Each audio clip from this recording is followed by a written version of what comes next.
Hello, FishDuck friends. Kurt here, back again with yet another FishDuck one-on-one video podcast. Today, we're talking with one of my all-time favorite Oregon Ducks linebackers, Blair Phillips.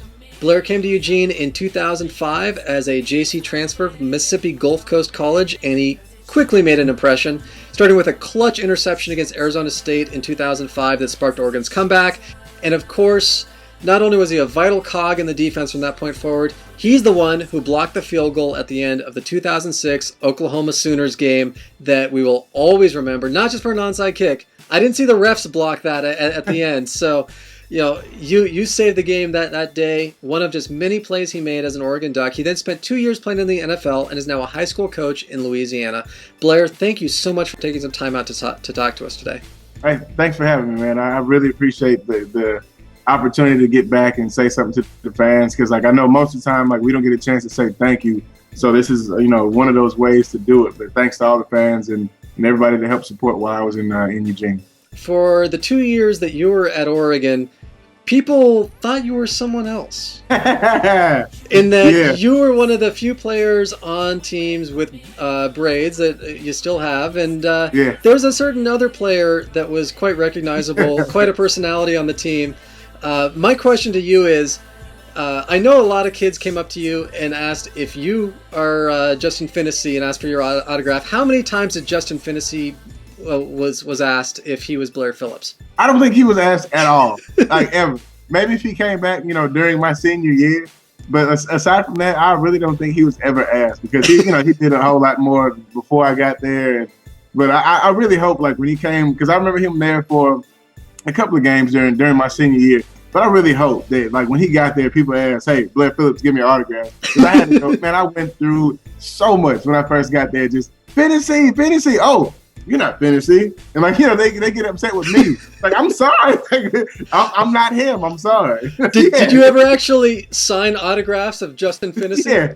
I had to work on how Finn signed his number and signed his name so I could get right, so I wouldn't make everybody mad. Well, my first memory of you as a player was the Arizona State game in 2005. It was on the road in Tempe, and it was a game that there was a lot of hype going into that one. Arizona State looked to be a really solid team, and for a while there, it looked like they were going to steamroll over Oregon. They're starting to drive to the end zone, and all of a sudden, this guy that no one's heard of named Blair Phillips intercepts a pass, returns it for about 40 yards, and everyone went nuts because, oh wow, there's this great play.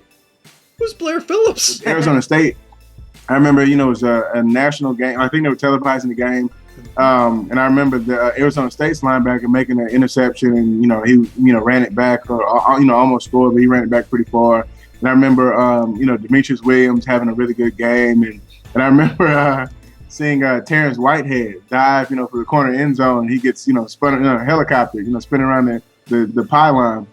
And I was just thinking, man, this is college football. This is what intense. What I've this is what I've wanted to do since I was a kid, and I remember going into that drive and just going into going back to film study.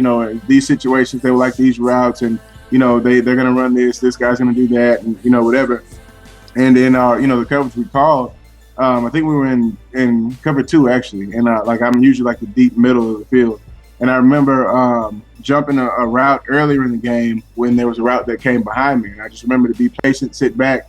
And when I saw him throw the ball, it kind of caught me off guard. I'm I know he sees me here, but he's throwing the ball still. So the only thing I could do is, get a hand up and actually, stuck and, I try to get off of the race. They always, always gave me crap about it, because, I got tackled so fast. But if I had broken that tackle, I think I would have, I know I would have scored. I would have scored. It'd have been a 90, 80-something yard return, and that would have been, my first time catching a pick. It's really kind of fascinating how Oregon ended up playing Oklahoma 3 years in a row with a home-and-home series in 2004, and then the bowl game in 2005, and then coming back to Autzen in 2006. I was there in the stands to witness all of it. There's so many things that could be said about that 2006 Oklahoma game, but what's lost in the mix of it is the fact you had probably your best game of your entire career. Oklahoma lined up for what would have been a game-winning field goal, and you got a paw on the ball to knock it down. Walk me through that whole sequence of blocking the game-winning. I mean, that's the kind of thing you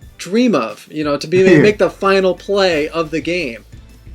Well, my dad had never been to a game before.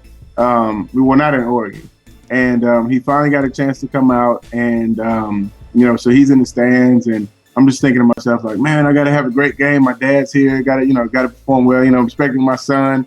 My son was going to be born, a couple of weeks later, and it was just like a chance to play, national televised game. Like going into their last possession, I remember being just mad, like very, very, very, very, very angry at the fact that they almost returned the kickoff for a touchdown. It's like, we got to do our jobs, man. Like, we're going to win. Like, we got to deserve to win. And there were a couple of plays that came before that people got off the pile a little bit too fast. It's like, we got to drain the clock. We got to kind of run time out. Just get off the pile a little bit, guys. Take your time. So I'm out there, screaming about that, trying to get everything together. And I remember them, there was a timeout, and they're, getting ready to kick the field goal. And I just kept, I went up to Coach Gray, and I just kept telling him, hey, let's go middle push, because I realized, it was a longer kick. So, the trajectory of the kick was going to be a little bit lower. So if we can get in, we wouldn't have to jump. I wouldn't have to use my 52-inch vertical, all the way. And, like, so, they went ahead and went middle push, pushed them into the line, and, finally got my hands up and, got maybe about 2 inches off the ground. But I got high enough to, actually get a hand on the ball. And, I blocked, like, I'd never blocked a kick before in playing ball, like, as a kid, anything. And, like, to get it on that stage, it was crazy. And I remember, when I felt the ball hit my hand, and I was just, man, just going crazy. Like, I knew we had won the game. And then, like, so I took off from, all the way to the other end zone, and then, ran back to the other. And I'm like, dodging people. The fans are on the field, so I'm dodging people. And then I realized, like, my dad's here. So, I run, like, I run back to, where I knew he would come down, to get onto the field. And he's just standing there, and he's, just pointing. I'm like, yeah, all right, Dad, come on, hurry up. So, we get down there, and, I just hug my dad. He's like, good game, man, good game. But, like, to me, like, that was, like, one of the proudest moments, just for the fact that, my dad was there, and I was able to, make a big play when my dad was there. Going through the whole play, I don't remember a sound at all. Like, I remember, like, I don't remember. I remember, them saying HUD or, him, signaling and the ball moving. And I do not remember a sound until, the crowd, I heard the crowd once the ball hit my hand. And then after that, it's just like realizing we won. Like, we won. I just see like people just shooting here and shooting over there and going back and forth. Like, it was insane. It was crazy, man. Like, I had never seen that many people. Like, I ended up signing like faces, arms. I signed somebody's cell phone, but I had to make sure. I was like, are you sure? You really want me to sign this? Like, you gonna, like, this is permanent. Like, right. Yeah, man, sign. It's like, all right, fine. So, signing stuff, signing arms. But it was crazy, man. Like, that's probably the most excited or the most, the happiest I've ever seen that many people about a football game. It was crazy. But, like, my thing was like, we won. It's like, and my dad was like, I talked to him, and I was like, Dad, so, did you have fun at the game? So, yeah. It's like, were you excited? I was like, I blocked the kick. He's like, I expected you to do it. It's like, all right, Dad, thanks. Like, you expect me to block a game-ending kick on national television. Like, that's the goals you have for me. So, right. All right. Why didn't you do that sooner? Come on, Blair. Yeah. I mean, come on. So, was that your all-time favorite moment as an Oregon Duck? Yes. On the field, yes. I think off the field happened the same day. We were, my dad was there, and my girlfriend at the time, we were going to Outback. You got to celebrate at Outback. Like, who doesn't go celebrate a win at Outback? So we're standing in the line outside the restaurant, and Dante Rosario decided that he wanted to tell people that I was the one that blocked the kick.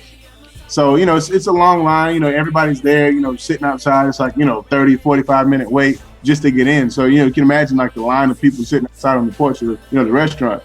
So at that point, everybody comes over, wants to shake hands, wants to say hey to my dad, wants to say hey to my girlfriend. And I'm just like, Thanks, guy. Right. Thanks, Dante. I really appreciate that. So like that probably was like the funniest thing. Like, and he's just standing back, kind of, sneaks off to the side, like, just standing there laughing. But yeah, that guy did it. That guy did it. Yeah, this is the guy that did it. Well, yeah, but that was probably like one of my favorite moments too. Tell me a little bit about your time in the NFL and also the game experience, NFL versus college. Running out of the tunnel versus NFL versus coming out of the tunnel at Autzen, and the differences between pro and college. There's nothing like college football. Like just the like, I don't know, man. Just the fans, like people are, they're graduates of that school. Like their kids graduated from that school. Their, aunts, uncles, nephews, cousins, whoever graduated from that school. So like there are, generational ties to whatever school. And like, the NFL is not like that. Like you don't always have an uncle that played here. You don't have a, brother that played here. So, it's more so, around that area.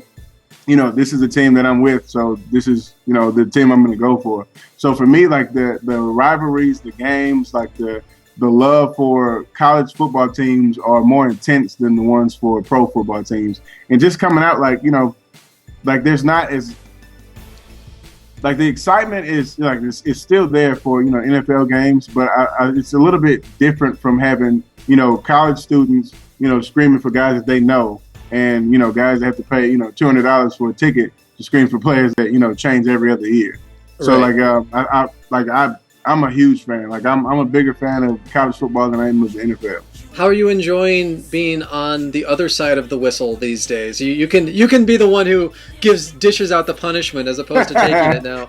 Yeah, I learned that I got them doing the old DP special. Got them doing up downs every now and then. I have them doing, I have them rolling. That was one of those things that I've learned at Oregon. I mean, I didn't stay in trouble, but the times that I had, the 630s where I had to run with Coach Rad. I've heard the stories of 630s and how once you do one, you never want to do it again. Hey, he had my junior year. There was a kid that got in trouble, and he had a couple 100 yards of rolls, but he did not make practice that afternoon. He didn't make workouts. And he was sick for the rest of the day. I think maybe the next day he recovered. But like whatever you had to do to get out of at 6:30, you would try to do it. Like those are the worst, man. I always look at my time in Eugene as, pretty much a turning point, is even off the field, as far as me, becoming a father, becoming a man, understanding, how to do everything on my own when, you're so far away from family. And to be accepted and to have so much help and to have, so many people that were willing to, kind of stick their necks out for me in that situation. Like for me, like it brought them into my extended family. So for that, I say, thank you to all Duck fans everywhere. And just having that experience to play, it's Division I football. There are very little people that get a chance to play in front of 60,000 people and especially play in front of play in a stadium like Autzen Stadium. You have the smartest fans who know when to cheer, when not to cheer, who know how to cheer, what to cheer for, that kind of thing. And like that experience it spoils everything for any time I go to another stadium. And I don't get the same experience. But like that is one of those things that you can't put into words how awesome that is. Like it's one of those things like you have to experience for yourself, especially running out, in the tunnel and, and behind the bike and all that and hearing, that many people scream and yell. But like, I really appreciate that time. Like it's helped me to see the great side of college sports, to understand rivalries, because I had no idea, there's a big rivalry between UW and Oregon, or, between that school in Corvallis and us. And, but like it exposed me to that kind of thing. And, for that, I'll forever be grateful. And, I just appreciate, all the love that I got when I was up there and, everything that's coming afterwards. And, from the bottom of my heart, I really thank you. Awesome. Well, Blair Phillips, thank you for being a Duck. And thank you for joining us for the FishDuck 101 video podcast. Hey, thanks for having me, man. Go Ducks! Yeah.